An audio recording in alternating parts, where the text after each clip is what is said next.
This is St. Louis on the Air from St. Louis Public Radio. I'm Elaine Cha.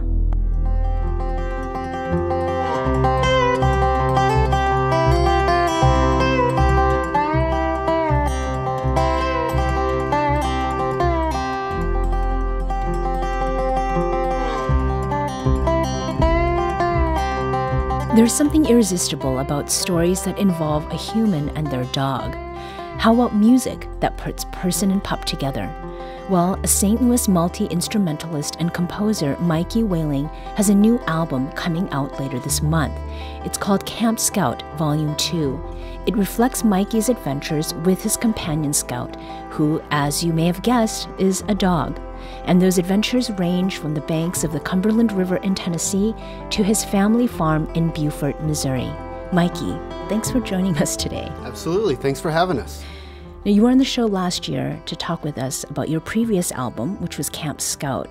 And right after the interview, you and Scout went straight to the silver mines in southeastern Missouri for a camping adventure. And that afternoon, you wrote the first song for what's become Camp Scout Volume 2. Tell us about how that happened. Was it just like instant inspiration? It was. You know, we left the studio, and I had promised her that that we would be going on a more fun adventure as I was gone all morning. And we went to the silver mines and set up camp and pulled out the dobro, and instantly the first song kind of started erupting from there. Mm-hmm. And it was maybe the feeling like the last one had its moment, and it was time to move forward. And from there, I actually had some surgery in early 2020, and was forced to be around the house a lot and have to do some recovery from that. And while I was doing that, I took what had begun at the silver mines and made a personal challenge to myself to write 12 new songs in 12 keys, 12 different keys. Okay. On the dobro. Okay. And the dobro, can you describe briefly what that instrument is like? So the dobro is a fretless instrument that you play with a slide. It's kind of a cross between a slide guitar and a banjo. It has a little bit of the similar qualities. My dad, to refresh the listeners, my father gifted me one during the pandemic, and that was what led to Camp Scout Volume 1. Mm-hmm. What was really the idea, though, as it went along with this time, though, with Volume 2, it became clear that I didn't want to do just another dobro-only album. Okay. So the idea was to make these volumes that were more episodic and would come out more frequently, that feature my love of all kinds of acoustic music that has been written in environments when I'm out and about with Scout. Yeah. So the out and about and being in nature, going back to the silver mines, was there something specific about that setting that you knew you had to translate into a musical composition of some sort? Oh, absolutely. That's a spot that Scout and I have camped at probably 20, 25 times now throughout the course of her life, and a spot that I have been going to since I was in high school. Oh, okay. And several friends of ours are also very much in love with that spot. It's kind of not a secret spot, but it's a spot you have to spend a little bit of time to get to. Okay. And it really has a wonderful vibe and it very inspirational. I've camped there in the fall. I've camped there in the spring and the summer. All seasons. Exactly. Yeah. So the pastoral setting led to instant inspiration. Mm-hmm. And how does that show up in the music that you make? Well, for sure, because I'm writing them, and as usual, she's basically my only audience at that point.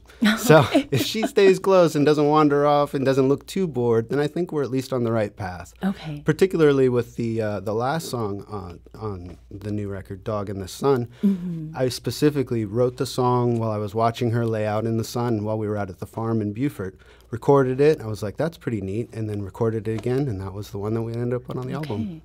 Now, with the songs on the album, the first two are Raindrops from Treetops and Oneonta Gorge. Correct. And those were recorded and mixed in Nashville, Tennessee, in your friend's studio.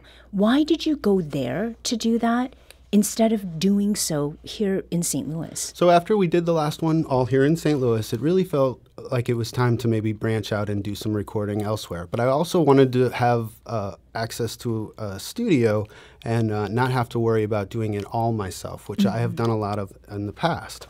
Matt Rowley, who built this beautiful studio in Nashville on the Cumberland River.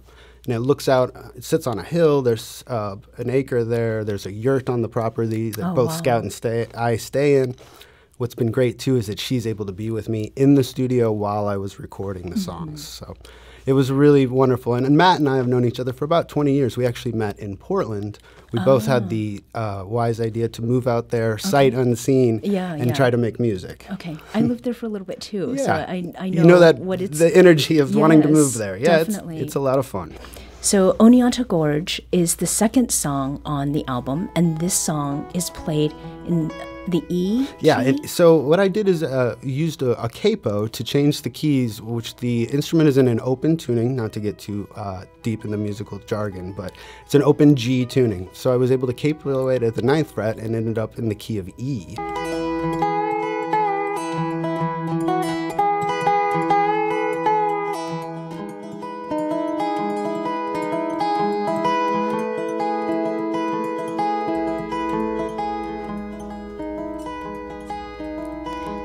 So, Oregon, Portland, the song's namesake is a stunning waterfall on the outskirts of Portland, Oregon.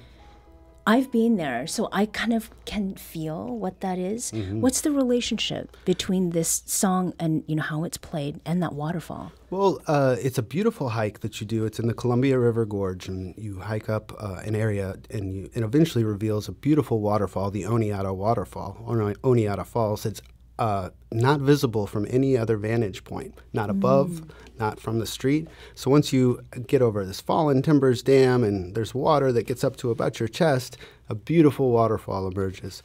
So when I was composing this song and I was playing it, it's first of all kind of difficult to play because of the capo. Yeah. So the hike itself is a little bit difficult. And then also it really to me captures the idea of in the summer still being in these dark places with tall trees and deep canyons and stuff. Even though it is summer and bright out, there's still this wonderful kind of mysteriousness to it. We also experienced that when we were up in the UP, which is up in Michigan. We stayed at a cabin up there in Lake Superior.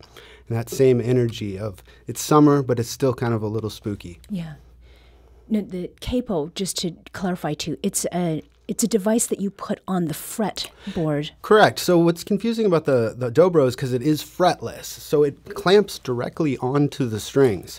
So one thing that I did notice is I was able to compose all 12 songs that certain keys worked better than others. So then, as I was reflecting back, it became more of this was a fun compositional idea, but maybe wasn't also the best in practice. Okay. So you work with whatever is presented to you. Yeah, Ryan Wasaba, who helped put the album together and did the overdubbing of the bass with Gavin Duffy over in Collinsville, he was the one who helped steer me in the direction of, we can just piece this together. You can do it in different places and in different ways.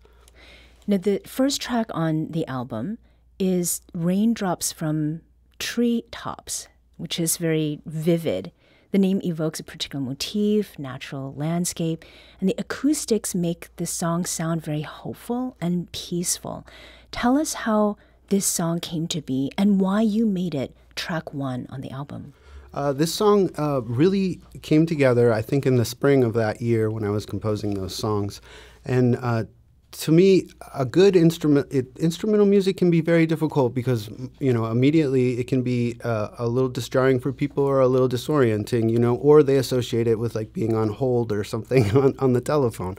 So I feel that you have to have a track title that conveys a certain message to the listener, but just is guiding them. I want you to be able to have your own experience with this music, and that's the beautiful thing about making instrumental music is the message is really what you find from within what is being performed. And does that reflect a little bit of the wandering also that happens? It does. Scout and I are adventurers, and we love a good wandering adventure, and we've definitely been caught in a few storms over the years. But particularly for me, this felt like more of the storm had hit, and afterwards, the wind goes through the trees, and the water then, falls from the leaves that had been sitting up there previously. So it's kind of more of an after rain song. Yeah.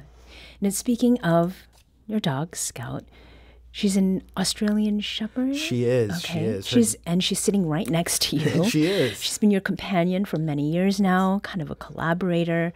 And she was with you when you recorded at the farm in Missouri.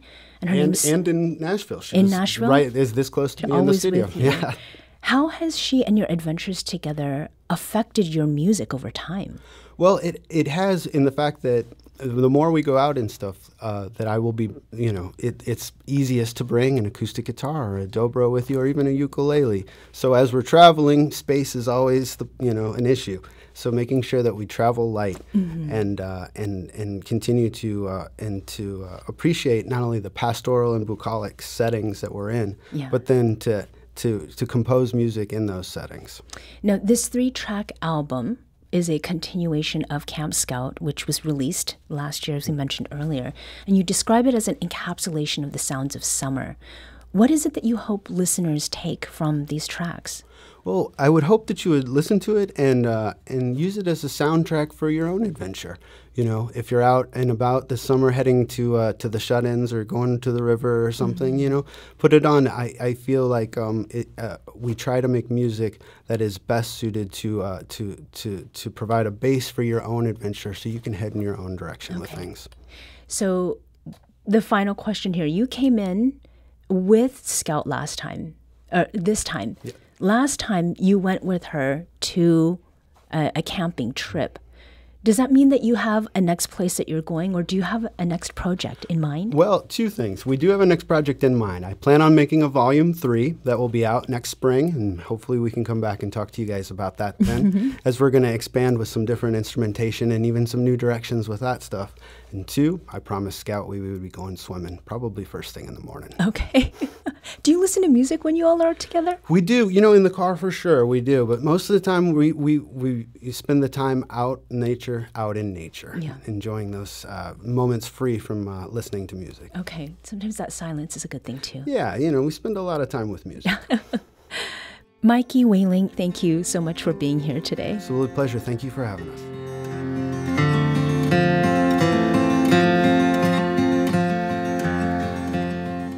Mikey Wehling is a St. Louis musician and composer. His new album, Camp Scout Volume 2, is set to release June 29th. Today's segment was produced by Aula Kuzitz. Audio engineering and podcast design by Aaron Dorr. Our executive producer is Alex Hoyer. St. Louis on the Air is a production of St. Louis Public Radio. Understanding starts here. Our podcast proudly supports St. Louis artists by using music from Life Creative Group.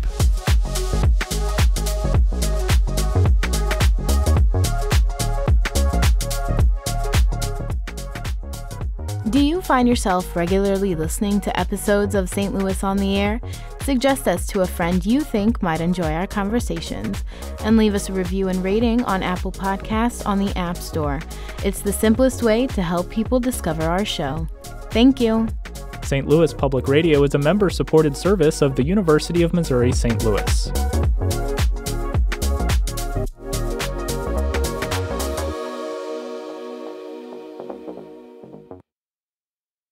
Support comes from the Missouri Forest Products Association, providing more than 41,000 jobs in the production of wood pallets, railroad ties, white oak barrels, hardwood floors, and more. Details at choosewood.com.